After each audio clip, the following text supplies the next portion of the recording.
Alô, amigos, minha saudação. O cartão é vermelho, mas não é para expulsar ninguém, não. É só para saudar os aniversariantes mais bem informados de Cascavel, os assinantes do Pitoque da revista Aldeia. É o caso do empresário Pedro Pegorá. Meu abraço para ele, aniversariante do dia 17. Também o Rodrigo, diretor comercial da Jovem Pan, trabalhou conosco aqui na TV Tarobá também. Boa sorte, Rodrigo, nessa sua empreitada, aniversariante. Parabéns, saúde para você. Também aniversaria a Vânia lá da CETRANS. De vez em quando ela está conversando com a gente aqui sobre educação para o trânsito, não é? Bom, vamos lá. Já definidos grande parte dos cargos de segundo escalão do governo Beto Richa, notadamente aqueles que dizem respeito aqui à nossa região de Cascavel. Um deles, preenchido muito recentemente, talvez também seja ou fosse um dos mais visados, já que tem uma grande abrangência, trabalha com muita gente e está no setor estratégico do governo, o Núcleo Regional de Educação, né? Preenchido pelo economista, professor doutor, ex-vice-prefeito e um currículo que não acaba nunca mais, que é o Wander Piai, que está aqui comigo. Ô, Wander, obrigado pela sua presença, tudo bem? Obrigado, Jairo. É um prazer estar aqui novamente com você. Bom, inicialmente, parabéns pela sua indicação. Obrigado, Jairo. Eu costumo dizer que eu sou um educador que está na política e não um político que está na educação. Então, a gente sempre olha o mundo a partir, ou pelo viés, ou pelo prisma da educação. Então, eu fiquei feliz com o convite do Beto e do Flávio Arnes e prontamente aceitei e estamos aí comandando o Núcleo Regional de Educação de Cascavel. Pois é, Wander, experiência não lhe falta, né? Você, além de professor de longa data na nossa Universidade Estadual, você também já coordenou a Secretaria Municipal de Educação, que julgo assim tão desafiante quanto, dada aí a proximidade do aluno, do professor, o número de alunos na rede municipal de ensino, né? Dá para traçar um paralelo entre a função que você ocupou na Secretaria de Educação e agora no Núcleo? Dá para traçar sim um paralelo, porque, em primeiro lugar, porque a educação você não separa, você não secciona. A educação, em todos os seus níveis, elas têm que estar interligadas, embora exista uma política no Brasil que agora, aos poucos, está se perdendo esse vício, de se procurar, digamos assim, separar a educação, como se os processos da educação, do ensino básico, do ensino fundamental, do ensino médio e da universidade fossem separados. Então, é comum, por exemplo, quando você separa, cada um culpa o outro pela ineficiência, digamos, de um aluno, pelos problemas dos nossos baixos índices da educação brasileira.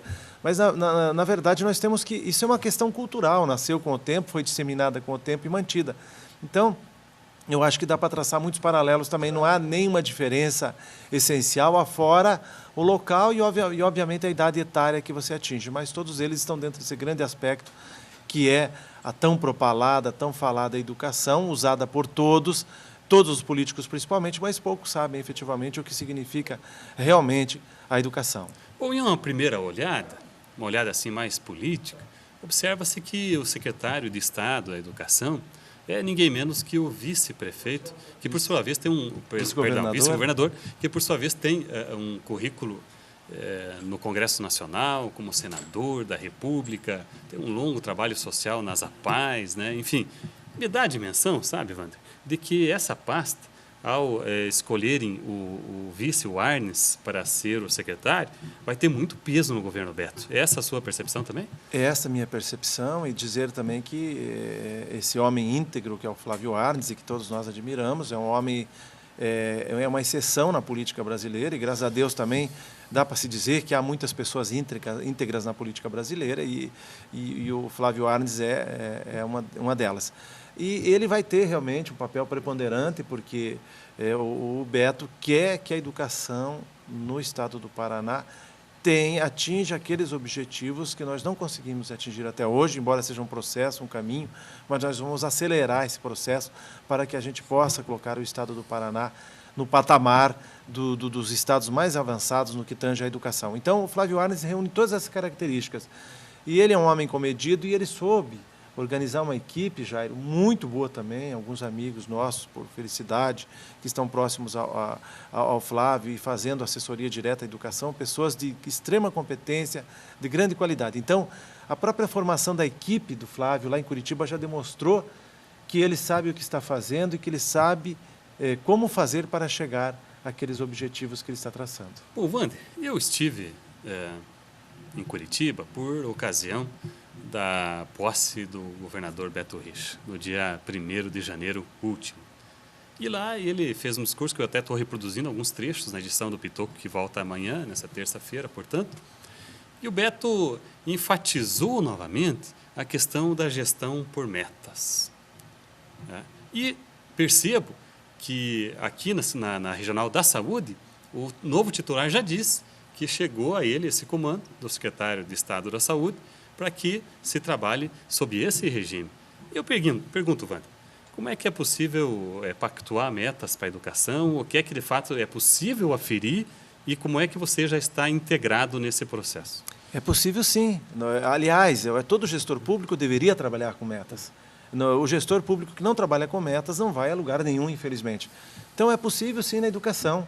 Existe uma cartilha a ser seguida, existe um caminho a ser seguido, mas existem maneiras de você poder desempenhar, ampliar, inclusive, o espaço da educação.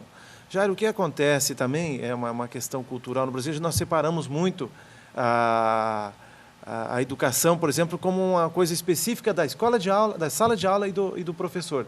Enquanto que a educação é muito maior que isso. Ela inicia muito antes e ela termina nunca termina, na verdade, né?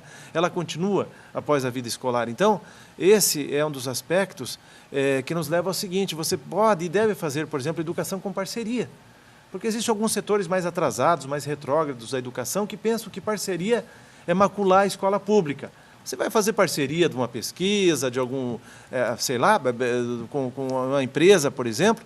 Ah, não, porque você está entregando a escola pública. Isso é uma coisa de retrógrado. É um discurso bem atrasadinho. Bem atrasadinho. Nós temos que lutar contra isso. Na verdade, a educação não pertence a nós exclusivamente. Se pertencesse, estaria correto o discurso, mas não existe, de fato, essa realidade. Ou seja, esse discurso não bate com o mundo real. Que bom se a escola, né, Wander, pudesse ter a capacidade, os nossos gestores escolares, de atrair a iniciativa privada, os empresários, para estabelecer parcerias no esporte, com programas ambientais, né? A gente sabe que a questão é o governo que tem que financiar a escola pública, nós sabemos, mas a iniciativa privada também tem interesse em dar a sua contribuição. E por que não, né? E por que não? Eu quero te perguntar, Wander, exatamente a seguinte questão. É um pilar do plano 45 lá do Beto, a educação em tempo integral. Porém, corretamente direcionada para os municípios de menor IDH, inicialmente, prioritariamente. Você já conseguiu fazer essa identificação aqui na região ou ainda é preciso fazer um trabalho para saber por onde começa essa iniciativa? Bom, nós temos algumas ideias, Jair, né? Ideias que, aliás, nós já tínhamos muito antes, inclusive nem sabíamos se iríamos assumir um cargo, por exemplo, de tão importância como a Secretaria, como a chefia do Núcleo Regional de Educação, mas é evidente que devemos começar sempre esse tipo de trabalho nos municípios onde o IDH é menor, até porque aqueles onde há um IDH maior já existe, por exemplo, uma possibilidade de você revelar um atleta, digamos, não é? Porque os pais já têm a melhor condição financeira, já têm uma estrutura e assim por diante. Então, nós já sabemos quais são as áreas desses 18 municípios que compõem o núcleo, já sabemos aqueles que têm uma maior necessidade. Agora, volto a dizer, parceria. Estivemos ainda conversando com o Romano, semana que passou. Que é o secretário de Estado do Esporte, né? De Esporte. E nós vamos desenvolver uma parceria muito próxima, inclusive nós vamos sair daquele núcleo tradicional, digamos, de esportes, que você costuma aplicar, digamos, a educação para você revelar talentos. Nós vamos ter que expandir isso para todos os esportes, principalmente os esportes olímpicos. Exemplo, Jair, Cascavel, nós temos um clube muito tradicional de tiro, não é? Nós temos que sentar com essa entidade, com essa associação que revelou muitos atletas, e que é uma associação séria, e para a gente poder, por exemplo, pensar como peneirar os alunos da rede pública para a gente revelar talentos. Na natação, no ciclismo, Cascavel é um celeiro de ciclistas que não atuam por Cascavel, mas Cascavel é respeitadíssimo. Estamos com um deles aqui, né? Um ciclista, né? Por hobby, né, Wander? Por hobby, quem não sabe, o Wander, nós tratamos na revista Aldeia, né? O Wander fez um passeio de magrelo de Cascavel a Santa Catarina. A Joaçaba, ano passado, né? Cascavel a Joaçaba. O Wander foi pedalando. E constantemente enxerga-se o Wander desviando de caminhões e veículos ali na estrada para Juvenópolis, que não tem acostamento, de magrelinha também, né, Wander? É verdade. Onde você vai lá visitar o seu sítio ali na Casa da Colina, né? É verdade. Então, o que acontece? Há uma possibilidade muito grande. Como é que você vai fazer isso, Jairo? Sem parceria. Então, tanto a parceria com a iniciativa privada e assim como parceria com a Unioeste, com outras entidades universitárias, com faculdades, por que não? É dessa maneira que você consegue atingir, e só vejo dessa maneira, não há outro modo, de você atingir aquele status e enfim, aqueles objetivos que a educação do Brasil precisa atingir, e no nosso caso, na nossa aldeia, né? Parodiando a tua revista, o Paraná e Cascavel. Bom, Wander, há governos e governos tucanos, né? O governo, por exemplo, de São Paulo estabeleceu algumas metas para o professorado, para o corpo docente, para as pessoas se capacitarem, responderem, qualificarem suas aulas, comparecer à escola, né? E isso gerou lá também uma reação corporativista muito forte dos sindicatos dos professores, né? Será que o Beto vai tentar fazer algo semelhante aqui? Eu acho que a meritocracia, todo mundo quer a meritocracia. Mesmo os professores, quando usam... Você não tem que demonstrá-la. Não, mesmo os professores, quando utilizam outros serviços como consumidores, eles ficam felizes, como são bem entendidos, quando existe, por exemplo, alguém que está empenhado naquela atividade, desempenhando a contento, em qualquer outro ramo, né, do nosso setor, aí, do nosso mercado, que seja. Então, por que não também com os professores? Eu acho assim que há professores que se dedicam muito, muito, e há professores que acham que estão apenas fazendo a obrigação. Obviamente que nós vemos isso nas próprias escolas, Jairo. Normalmente as melhores escolas, os melhores colégios são aqueles em que há um envolvimento muito grande do corpo docente, desde o diretor, do vice-diretor, enfim, da direção pedagógica, de todos eles. Essas escolas são as melhores. Por quê? Porque são as pessoas que fazem a diferença, e isso nós temos que entender. E quando as pessoas fazem a diferença, nós temos que valorizar as pessoas que fazem a diferença. Eu acho que é uma questão também cultural, Jair. Eu acho que, independente do perfil ideológico, na medida que nós implantarmos essa nova cultura, os professores vão aderir também, porque os professores costumam estar, muitas vezes, numa zona de conforto, e aí qualquer novidade ou qualquer coisa que modifique isso acaba gerando, em princípio, uma insegurança, porque é típico do ser humano manter-se na zona de conforto. Por isso que aqueles grandes empreendedores, os caras mais peitudos, costumam ter maior sucesso, porque eles saem da zona de conforto, correm o risco e acabam, muitas vezes, colhendo os bons resultados disso. Então, eu acho que não há problema nenhum, eu acho que a educação tem que ser guiada também pela meritocracia, porque não somos todos iguais, e nós, como pais de crianças, nós gostamos de ter em nossa sala de aula os melhores professores para os nossos alunos. Então, somos todos, Wander, eu acho que esse é um consenso, somos todos consensuais no que diz respeito a valorizar os nossos professores, né? Mas também queremos uma contrapartida, que os professores valorizem os nossos alunos, valorizem a sua profissão, qualifiquem as suas aulas, né, para que a gente possa, enfim, estabelecer novos padrões de qualidade para a educação no Brasil, né? Eu vejo assim, Wander, que você não precisa sair do zero para avaliar, né? Já que há alguns índices, alguns mais questionados, outros menos, que já fazem uma avaliação da escola pública, né?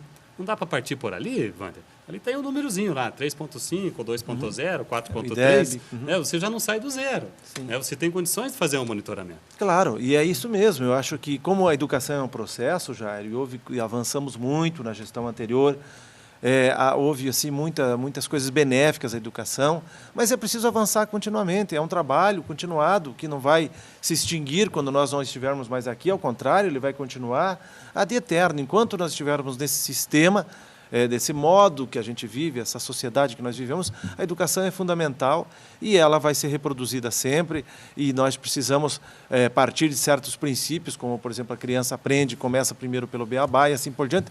Então, isso vai sendo uma coisa permanente. Então, educação é sempre um processo. Quando nós resolvemos os problemas de nossas escolas, quando nós resolvemos os problemas, digamos assim, dos ganhos dos nossos professores, nós vamos continuar tendo uma série de novos problemas, novos desafios que vão precisar ser enfrentados pela mudança da sociedade, pela adequação dessas novas gerações aos novos modelos sociais e assim por diante. Então, eu acho que ninguém vai conseguir realizar, chegar à totalidade, chegar à excelência, porque isso se trata de um processo. Mas dentro daquilo que nos é possível, nós vamos